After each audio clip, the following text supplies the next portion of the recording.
आपल्या सर्वांचं आपल्या कट्टा इंग्लिश या युट्यूब चॅनलवरती सहर्ष स्वागत. शिकताय ना, शिकायलाच पाहिजे.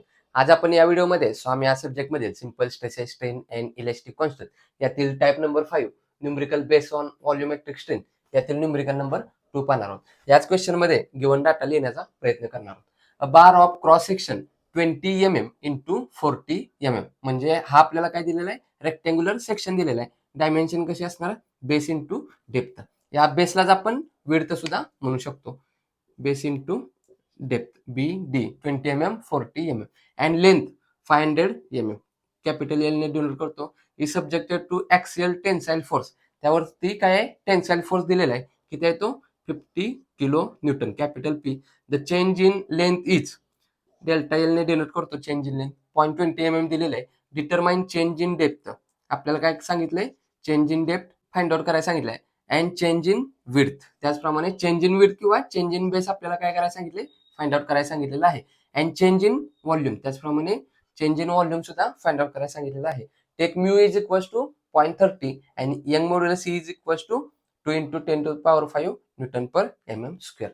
तर यामध्ये आपल्याला युनिऍक्सियल, बायऍक्सियल, ट्रायऍक्सियल असं कोणतं दिलेलं आहे का, तर नाही. मात्र एकच फोर्स दिलाय. एकच फोर्स दिला म्हणजे काय असणार आहे, युनिऍक्सियल सिस्टीम असणार आहे.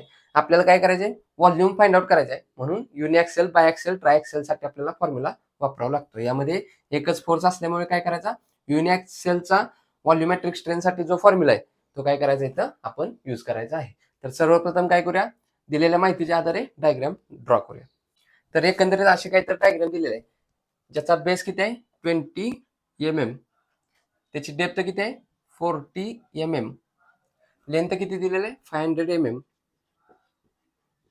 त्यावरील फोर्स किती दिलेला आहे 50 किलो न्यूटन. किलो न्यूटन म्हणजेच काय असणार आहे, दिलेल्या व्हॅल्यूला इंटू 10⁻³ केलं काय होणार, किलो न्यूटनचं न्यूटन मध्ये कन्वर्ट होणार. तर गिवन मध्ये जो काय डाटा होता त्याप्रमाणे आपण काय केलेले, डायग्राम ड्रॉ केलेले. आता आपल्याला काय काय फाइंड आउट करायला सांगितले, change in depth, change in base किंवा width, change in volume. Change in depth आणि चेंज इन विड्थ कोणत्या फॉर्म्युल्यामध्ये असतं, तर Poisson ratio mu is equal to काय असतो, E lateral divided by E linear. यातील लिनियर म्हणजेच काय असतो, E linear is equal to काय असतो, change in length divided by original length.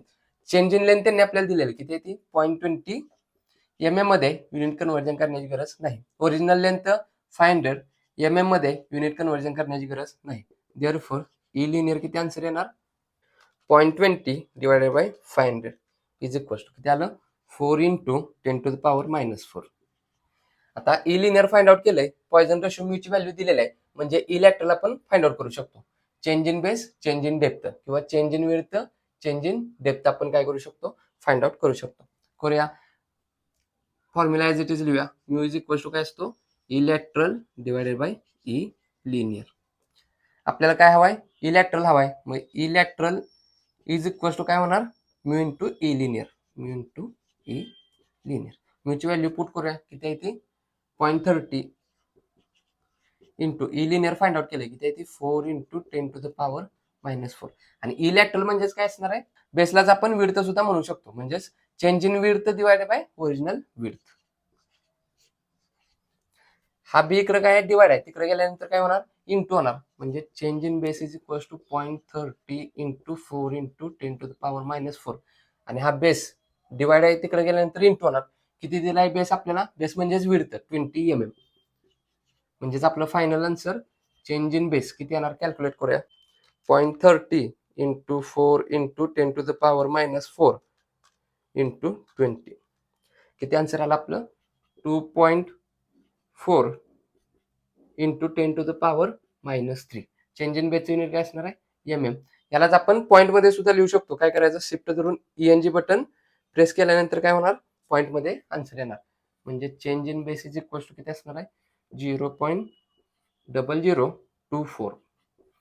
आन्सरचं unit काय असणार आहे, mm. Change in base find out केलेला आहे. आता काय करूया, change in depth find out करूया. Same formula, mu is equal to काय असणार आहे, E lateral divided by E linear. आपल्याला लॅटरल ओळखायचं आहे, म्हणून काय होणार, E lateral is equal to mu into E linear. E lateral is equal to म्यूची व्हॅल्यू किती दिलेली आहे त्यांनी 0.30 into E linear find out केलेला आहे 4 × 10⁻⁻⁴ -4. आणि इलॅटरल म्हणजे काय असणार आहे, आपल्याला फाइंड आउट काय करायचं आहे, डेप्थ. म्हणजेच काय होणार आहे, change in depth divided by original depth is equal to 0.30 into 4 into 10⁻⁻4. हा डी इकडे डिवाइड आहे, तिकडे पाठवल्यानंतर काय होणार, इंटू होणार. म्हणजे change in diameter is equal to 0.30 into 4 into 10⁻⁻4. D ची व्हॅल्यू डेप्थ किती दिलेली आहे, 40 mm. ऑलरेडी एम एम मध्ये युनिट कन्व्हर्जन करण्याची गरज नाही. म्हणजे final answer change in depth 0.30 into 4 into 10⁻⁻4 into 40 is equal to किती आन्सर आला आपलं, 4.8 इंटू 10⁻⁻3. चेंज इन डेप्थचं युनिट काय असणार आहे, एम एम. याला आपण पॉईंट मध्ये सुद्धा करू शकतो. काय करायचं, शिफ्ट धरून ईएनजी दाबायचं, शिफ्ट धरून ईएनजी बटन प्रेस करायचं. म्हणजेच final answer change in depth किती येणार, 0.0048. आणि युनिट काय असणार आहे, ईएमएम. आपल्याला काय फाइंड आउट करायला सांगितलंय, चेंज इन व्हॉल्यूम. युनिएक्सेल साठी चेंज इन व्हॉल्यूम साठी फॉर्म्युला काय असतो, तर volumetric strain EV is equal to काय असतं, change in volume divided by original volume.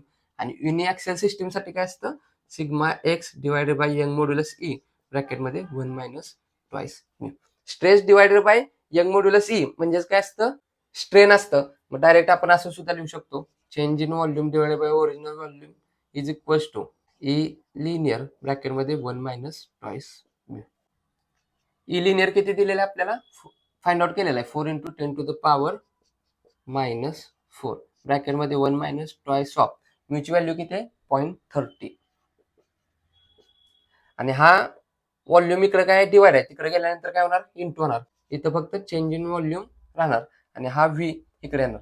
Volume V म्हणजेच काय असतो, ह्याचा एरिया इंटू लेंथ. मग एरिया किती असणार, 20 इंटू 40 हा एरिया झाला, इंटू लेंथ 500. म्हणजेच काय, 40 इंटू 20 इंटू 500. हा काय झाला, त्याचा व्हॉल्यूम झाला. कॅल्क्युलेट करूया. देअरफॉर चेंज इन व्हॉल्यूम किती येणार आन्सर आपलं, फर्स्ट ब्रॅकेटमध्ये 4 इंटू 10⁻⁻4 ब्रॅकेट कम्प्लीट. सेकंड ब्रॅकेटमध्ये ॲज इट इज जसे ब्रॅकेट आहेत ॲज इट इज पुट करूया आपण. सेकंड ब्रॅकेटमध्ये काय होणार, 1 मायनस ट्वाइस, परत ब्रॅकेटमध्ये 0.30 ब्रॅकेट कम्प्लीट. थर्ड ब्रॅकेटमध्ये 40 into 20 into 500 bracket complete is equal to किती आन्सर आला आपलं, 64. आणि चेंज इन व्हॉल्यूमचे युनिट काय असणार आहे, mm क्यूब. तर न्यूमरिकल मध्ये विचारल्याप्रमाणे change in depth, change in volume, change in width या तिन्ही सुद्धा व्हॅल्यू काय केलेल्या आहेत, आपण फाइंड आउट केलेल्या आहेत. हा व्हिडिओ आवडला असेल तर नक्की या व्हिडिओला लाईक करा. या गोष्टी जास्तीत जास्त आपल्या मित्रांपर्यंत शेअर करत चला, जेणेकरून आपल्यासोबत आपल्या मित्रांचाही चांगला फायदा होईल. अजून या व्हिडिओच्या रिलेटेड जर काही डाऊट्स असतील तर तुम्ही कमेंटद्वारे कळवू शकता. अजून आपल्या कट्टा इंजिनियर्स या युट्यूब चॅनलला जर सबस्क्राईब केले नसेल तर सबस्क्राईब करून समोरील बेल आयकॉन दाबा, जेणेकरून असेच नवनवीन व्हिडिओ तुम्हाला सर्वात अगोदर पाहता येते. तर पुन्हा भेटू यातीलच न्यूमरिकल नंबर 3 घेऊन. तोपर्यंत आपल्यासोबत आपल्यांची काळजी घ्या. धन्यवाद.